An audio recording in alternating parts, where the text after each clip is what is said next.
श्री हनुमान महाराज की कृपा से और जगतजननी माता की कृपा से और गुरु महाराज जी की कृपा से हम सब लोग बिल्कुल ठीक है, जैसे आप देख सकते हैं। और 10 तारीख रात को हम लोग घर आ गए थे। हमारी 7 दिन की होम क्वारंटीन अब शुरू है। हम लोग अपने कमरों से बाहर नहीं जा सकते ताकि ये वायरस हमसे किसी और को ना फैले। लेकिन हम आपको यही बात बताने के लिए फिर से मैसेज दे रहे हैं, क्योंकि हम लोग बिल्कुल ठीक है और आप लोगों को कोई घबराने की बात नहीं है। मैं जानता हूं पिछले कुछ 10-12 दिनों से हम सब लोग बड़े चिंतित हैं। कोई घबराने की बात नहीं है। माताजी महाराज जी भी बहुत जल्द घर आ जाएंगे। उनकी उम्र की वजह से उनको थोड़े लंबे समय के लिए वहां रखा गया है, जो 14 दिन का होता है, जो स्टेट का प्रोटोकॉल है। तो वो प्रोटोकॉल फॉलो होगा और 1-2 दिन में माताजी महाराज जी भी घर आ जाएंगे। मैं बस आपसे ये कहना चाहता हूं कि जरूर ये एक बहुत विकट परिस्थिति है पूरे संसार के आगे और पूरा संसार एक बदलाव से गुजर रहा है, लेकिन कुछ चीज जीवन में बदलती नहीं है। और सरल तरीके से कहूं तो गुरु महाराज जी का हमारे ऊपर उनका आसरा और हमारा गुरु महाराज जी के प्रति विश्वास, ये 2 अटल चीज है जो जीवन में नहीं बदलनी चाहिए। और जैसे कि आप देख सकते हैं हम बिल्कुल स्वस्थ हैं और घर आ चुके हैं। तो जीवन में कठिनाइयां जरूर आती है, लेकिन उनका डट के सामना करना ही गुरु महाराज जी ने हमें सिखाया है। और पूरा संसार इस परिस्थिति से गुजर रहा है और स्वाभाविक है कि कोई भी परिवर्तन आसान नहीं होता है। जब हम लोगों को भी पता चला कि हम सब लोग पूरे परिवार को और कितने प्रेमी लोगों को जो घर में कोठी में रहते हैं, जो हमें पता चला, तो हम भी थोड़े से घबराए हुए थे कि आगे क्या होगा। लेकिन जब हम लोग एम्स ऋषिकेश गए तो बहुत अच्छी तरह से वहां के डॉक्टरों ने हमें समझाया। हम अपनी तरफ से सारे एम्स के स्टाफ को, उनके डॉक्टर्स को, उनकी नर्सेस को, डॉक्टर आहूजा जी थे जिन्होंने हमारा देहरादून में टेस्ट कराया, डॉक्टर उनियाल जी, डॉक्टर मुकेश जी, बबीता जी, जिन्होंने ये लोग कुछ ऐसे लोग हैं जिन्होंने अपनी जान की परवाह ना करके ये देखा कि हम लोग जल्दी से जल्दी स्वस्थ हो। तो जब हम भी एम्स गए तो हमें भी नहीं पता था, लेकिन मैं आपको इस वायरस के बारे में कुछ चीज अवगत कराना चाहूंगा, क्योंकि हम लोग भी इस परिस्थिति से गुजरे हैं, इस वायरस से गुजरे हैं। सबसे पहले कोई घबराने की बात नहीं है, क्योंकि ये एक वायरस है और अब बहुत सी स्टडी इस वायरस के ऊपर हो चुकी है, बहुत सी रिसर्च इस वायरस के ऊपर हो चुकी है और अब लोगों ने समझ लिया है कि इस वायरस के साथ हम इसे कैसे हरा सकते हैं और इसके ऊपर जीत हासिल कर सकते हैं। अगर आपको कोरोना नहीं है और आप स्वस्थ हैं और आप अपने घर से बाहर जा रहे हैं काम करने के लिए किसी भी वजह से, तो 3 चीजों का बड़ा ध्यान रखें। सबसे पहले कि आप मास्क पहने, दूसरा सोशल डिस्टेंसिंग। अगर आपका किसी ऐसे व्यक्ति जो कोरोना पॉजिटिव है उससे संपर्क ही नहीं हो रहा है तो ये बीमारी आपको नहीं लग सकती है। और तीसरा है कि जब भी आप घर वापस आते हैं तो हैंड सैनिटाइजेशन, मतलब हाथ को अच्छी तरह से धोइए, हो सके तो अपने कपड़े बदलिए, नहाइए, ताकि ये वायरस आपके घर के अंदर नहीं आ सके और आपके प्रियजनों को ना पहुंच सके। क्योंकि सबसे पहले अगर हम इस वायरस को लाते हैं तो सबसे पहले हमारा अपना परिवार ही के ऊपर ही ये वायरस जाएगा, उनको ट्रांसमिट होगा। दूसरी बात है कि अगर किसी भी वजह से आपको लगता है कि जी आपकी तबीयत खराब है, थोड़ा बुखार है, खांसी है, क्योंकि इस वायरस के अनेकों सिम्टम हैं, जो आप थोड़ा पढ़ेंगे इसके बारे में, रिसर्च करेंगे तो आपको पता चलेगा किन लोगों को बुखार आता है, किनको खांसी आती है, किनको सूंघ जो सेंस है स्मेल की वो चली जाती है, स्मेल ऑफ टेस्ट चले जाता है, और कुछ लोग ऐसे होते हैं जो एसिम्प्टोमेटिक होते हैं जिनको वायरस एकदम छूता भी नहीं है।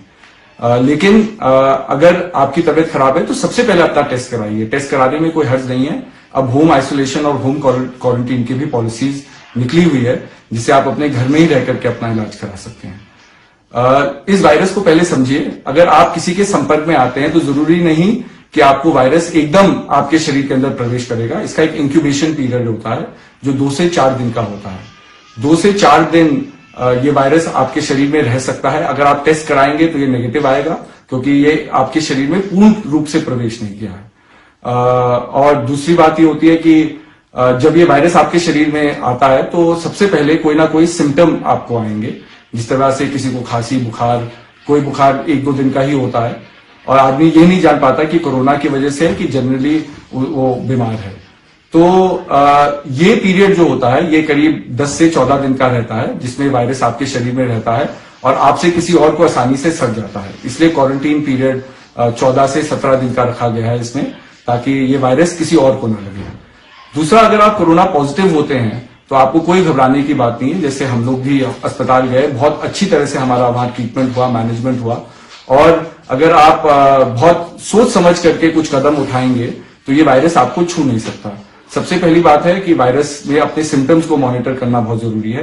कुछ लोगों के सिम्टम्स निकलेंगे जो सिम्टोमेटिक पेशेंट्स होते हैं। इनमें अगर आपको बुखार है तो आप बुखार की गोली लीजिए, अगर आपको बदन दर्द है बदन दर्द की गोली लीजिए, मतलब जो भी आपका सिम्टम है उसके अनुसार आप अपना ट्रीटमेंट कीजिए। कुछ लोग एसिम्टोमेटिक होते हैं जिनको कोई सिम्टम ही नहीं आते और या बहुत दिनों बाद सिम्टम्स आएंगे, लेकिन वो भी कैरियर हैं और वो भी किसी को ये वायरस दे सकते हैं। इसलिए जैसे ही आपको पता चले, आपको शक हो कि आपको ये वायरस हो गया है, तो अपने आप को आइसोलेट कीजिए, टेस्ट कराइए और आगे जो डॉक्टर बताते हैं उसके अनुसार कार्य कीजिए। दूसरी एक और बहुत जरूरी बात है, ये हमें भी नहीं पता था, जो हम भी वहां गए तो बहुत से लोगों को एक असर इस वायरस का होता है जिसमें उनका खून थिक होने लगता है, ब्लड बिगिंस टू थिक। तो उसकी वजह से काफी दिनों बाद, वायरस के होने के बाद, सिम्टम्स आने या ना आने के बाद भी काफी दिनों के बाद, 8-10 दिन बाद, किसी इस खून थिकनिंग की वजह से ऑक्सीजन की कमी शरीर को महसूस होती है, जिससे अचानक चक्कर आ जाना या सांस लेने में दिक्कत रहना। तो इसके लिए ब्लड थिनर्स होती हैं, इंजेक्शन होते हैं, दवाइयां होती है, इसमें कोई घबराने की बात नहीं है। लेकिन ये सिम्टम इतनी आसानी से दिखाई नहीं देता, क्योंकि फीवर आएगा तो हम उसका इलाज कर सकते हैं, खांसी है, बदन दर्द है, उसका इलाज हो सकता है, लेकिन ब्लड हमारे अंदर थिकन हो रहा है तो इसका भी एक बहुत साधारण सोल्यूशन एक ऑक्सीमीटर होता है। जो लोग पहाड़ों में भी जाते हैं या ट्रेकिंग करते हैं वो इस बात को समझेंगे कि हाई ऑल्टीट्यूड में खून में ऑक्सीजन की कमी होने से हमें अपने ऑक्सीजन लेवल को मॉनिटर करना होता है। तो एक छोटी सी डिवाइस आती है जो उंगली में लग जाती है और ये ऑक्सीजन सैचुरेशन को आपके खून में बताता है। और जब इसकी रीडिंग आती है तो रीडिंग 95 से 100 के बीच में होनी चाहिए। तो 3 चीज अगर आप अपना घर में ट्रीटमेंट करा रहे हैं या अपने प्रियजनों का ट्रीटमेंट कर रहे हैं जो इस कोरोना वायरस से गुजर रहे हैं, तो उनका रेगुलरली फीवर सुबह शाम चेक कीजिए, फीवर नहीं आना चाहिए। और बीपी चेक कीजिए, क्योंकि कुछ लोग बीपी के पेशेंट होते हैं, उनको पता नहीं होता, बीपी मॉनिटर करना चाहिए। और ऑक्सीमीटर से ऑक्सीजन सैचुरेशन, और अगर आप ये 3 चीज करेंगे तो घर में ही ट्रीटमेंट हो सकता है। हम लोगों में से बहुत लोग एसिम्प्टोमेटिक थे तो हमें केवल मल्टीविटामिन की टैबलेट दी गई, जो आम तौर से विटामिन सी टैबलेट्स कहीं भी फार्मेसी में मिलती है और उसको आप खा सकते हैं दिन में 2 बार, सुबह शाम। बाकी बहुत सी ऐसी बातें हैं जो हमें भी नहीं पता थी, लेकिन इस परिस्थिति से गुजरने के बाद हमें पता चला, इसलिए हम अपना अनुभव आपको बताना चाहते हैं ताकि आपके जीवन में से जो कोरोना का भय है ये निकले। क्योंकि डरने से कुछ नहीं होगा, हमें डरना नहीं है, निडर होकर के इसका सामना करना है। और बहुत से लोग शियाल जी के बारे में चिंतित थे, तो वहां भी डॉक्टर लोगों ने आश्वस्त हमें कराया कि चिल्ड्रन का जो रिकवरी रेट है वो बहुत अच्छा है। और बस ये चीज देखने को होती है कि सिर्फ कोरोना ही एक वायरस नहीं है, और भी बहुत सी बीमारियां हैं जो बच्चों को लग सकती है। तो बच्चों का हमें स्पेशल ख्याल रखना है, उनको घर से बाहर ना जाने दे, बाहर से अगर कोई आ रहा है उनको आसानी से उनके साथ मिलने ना दे, क्योंकि वायरस बहुत आसानी से फैल रहा है। तो 4 साल से ऊपर बच्चे बहुत अच्छा रिकवरी रेट करते हैं। कुछ बच्चों को जन्म से कोई परेशानी होती है, कोई डिजीज होती है, कोई बॉर्न डायबिटिक होते हैं, तो स्वाभाविक है कि उनके लिए जो केयर है बहुत बढ़ जाती है। लेकिन पूरे इंडिया में ऐसे केसेस भी आए हैं, हमें प्रेमी लोगों ने बताया कि रत्नागिरी में एक 6 महीने की बेटी थी, इन्फेंट थी, जिनको कोरोना हुआ और अच्छे ट्रीटमेंट से वो रिकवर भी की। तो अपने बच्चों के लिए ना डरे, स्वाभाविक है जो बुजुर्ग है जिनको पहले से कोई बीमारी है उनको ख्याल रखना है। लेकिन अगर आप स्वस्थ हैं तो आपको कोई घबराने की बात नहीं है। जिस तरह आज हमारे भी 14 दिन हो गए हैं और कुछ ही दिनों में हमारा भी क्वारंटीन खत्म होगा और हम लोग फिर से अपने घर से बाहर निकल सकेंगे और आप लोगों के बीच आ सकेंगे, आप लोगों को मिल सकेंगे। तो स्वाभाविक है कि नियमों का हमें पालन करना है।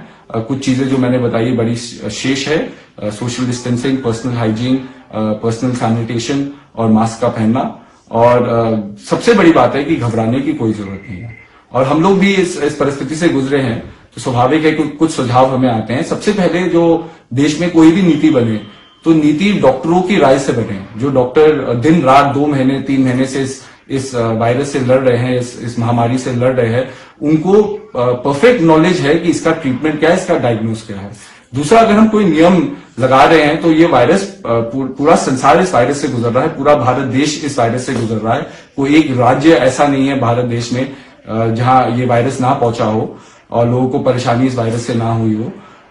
तो स्वाभाविक है कि एक नियम होना चाहिए जिसके आधार पर लोगों का चेकअप हो नियमित रूप से, क्योंकि जैसे आप देख रहे हैं कि कहीं जगह हमें अखबारों से और टेलीविजन से पता चल रहा है, मीडिया से पता चल रहा है कि अस्पतालों में बेड्स की कमी हो रही है। तो जो एसिम्प्टोमेटिक पेशेंट है वो अपने घर में ही रह करके इलाज कर सकते हैं। तो ये प्रोविजंस अगर एक नियम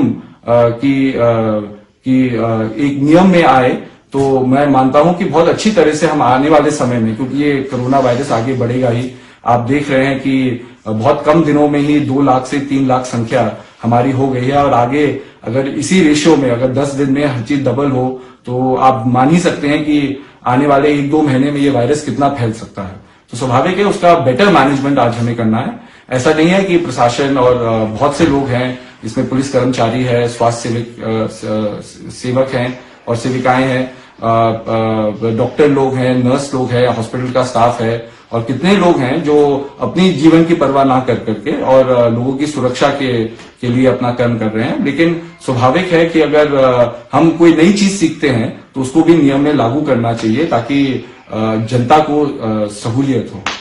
और मैं यही कहूंगा कि एक आर्थिक स्थिति से भी हमारा ये समाज गुजर रहा है और ये पूरे विश्व की एक परेशानी है, और आगे हम नहीं जानते कि धीरे धीरे कैसे लोगों को वापस नौकरी मिलेगी, कैसे कुछ बिजनेसेस वापस शुरू होंगे। तो इस माध्यम से, क्योंकि हमें बहुत समय मिला सोचने का, एक कमरे में ही हम बंद थे एम्स में और क्वारंटीन में थे, तो हमारा ये मानना है कि अगर एक ऐसा नियम निकाला जाए जिसमें प्रशासन भी इस चीज के ऊपर गौर कर सकता है, शासन भी, और जितने बैंक्स हैं, क्योंकि हर एक व्यक्ति का एक स्वाभिमान है और हर एक व्यक्ति नहीं चाहता कि उसे केवल पैसा एक ग्रांट के रूप में या डोनेशन के रूप में मिले, क्योंकि आपने पैसा दे दिया और पैसा खत्म हो जाएगा तो उसकी जरूरतें वैसे की वैसे ही रहेंगी। लेकिन जो लोग कर्म कर रहे हैं, किसी ने बैंक का लोन ले रखा है, किसी ने निजी लोन ले रखा है, और कोई भी व्यक्ति अगर कर्ज में डूबा हुआ है तो उसकी सबसे बड़ी चिंता यही है कि ये कर्ज कैसे चुकाया जाए। और कर्ज चुकाना कोई बड़ी बात नहीं है, क्योंकि व्यक्ति स्वाभिमान से जीता है, अपना कर्ज चुकाएगा, लेकिन कर्ज के ऊपर बैंक इंटरेस्ट और फाइनेंशियल इंस्टीट्यूशन इंटरेस्ट भी चार्ज करती है। तो मैं ये रिक्वेस्ट करूंगा कि किसी प्रकार से अगर 6 महीने की आप इंटरेस्ट माफ कर दे, क्योंकि बैंक को 6 महीने का तो इंटरेस्ट मिलेगा ही, उनका केवल प्रॉफिट कम हो रहा है, ये नहीं कि बैंक बंद हो जाएंगे या वो लॉस में जाएंगे। लेकिन इससे बहुत राहत पर्सनल लेवल पे, बिजनेस लेवल पे सबको मिलेगी। और आने वाले 6 महीने में जैसे जैसे चीजें अब धीरे धीरे खुल रही है तो इकोनॉमी भी धीरे धीरे तेज पकड़ेगी और आदमी अपना प्रिंसिपल अमाउंट वापस लौटाएगा ही, क्योंकि वो तो क्लॉज है ही। लेकिन अगर इंटरेस्ट उसका माफ हो जाए 6 महीने का, क्योंकि कुछ सी इंडस्ट्रीज है जो बहुत लंबे समय के लिए हिट हुई है, हम एग्रीकल्चर खेती कर सकते हैं, हम दुकानें खोल सकते हैं, लेकिन बहुत से ऐसे सेक्टर है टूरिज्म का, ट्रैवल का, रिलीजियस प्लेसेस का, रिलीजियस पिलग्रिमेज का, जो हम नहीं जान सकते कि आगे वाले समय में कितने समय में ये व्यवस्थाएं खुलेंगी। तो ये बहुत जरूरी है कि हम लोगों को हिम्मत से काम लेना है, हम लोगों को एक साथ काम करना है। और गुरु महाराज जी का तो हमेशा संदेश रहा ही है कि एक राष्ट्र, एक आत्मा, एक ध्वज, सर्वे भवन्तु सुखिनः, सर्वे सन्तु निरामया, सर्वे भद्राणि पश्यन्तु मा कश्चित् दुःखम्।